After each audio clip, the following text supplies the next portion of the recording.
สาวเมืองสอนบ่ได้ไว้วันสืบทอดมนต์เสือเด็ดเดี่ยวองอาจกล้าหาญยามมีศัตรูหุกคานต่อสู้ต้านยันบ่ยอมจำน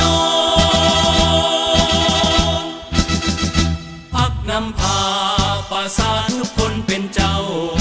รวมกันหลายชนเผ่าเสียสละกอบกู้สากลทหารตำรวจสาวหนุ่มแม่หญิงทุกคน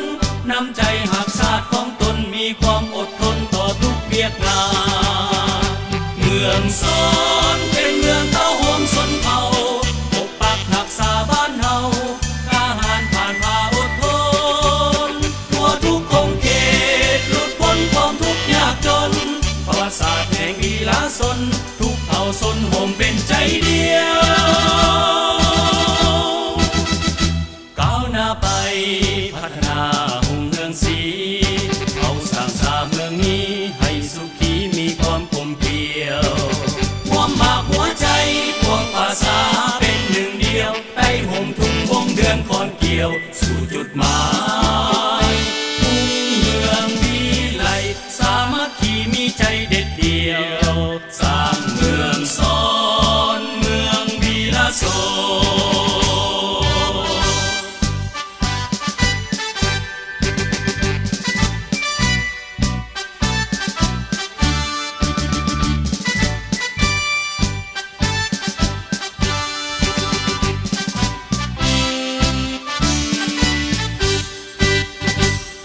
เดินไป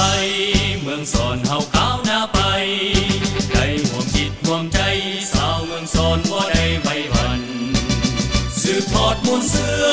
เด็ดเดี่ยวองอาจกล้าหาญยามมีศัตรูหุกคานต่อสู้ต้านยันบ่ยอมจำนนพักนำพาปราสาททุกคนเป็นเจ้ารวมกันหลายชนเผ่าเสียสละกอบกู้สากล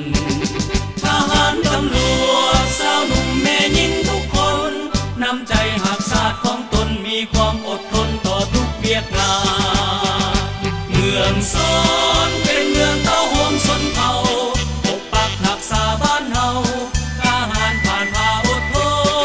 นทั่วทุกคงเขตหลุดพ้นความทุกข์ยากจนประวัติศาสตร์แห่งวีรชนทุกเผ่าชนโฮมเป็นใจเดียว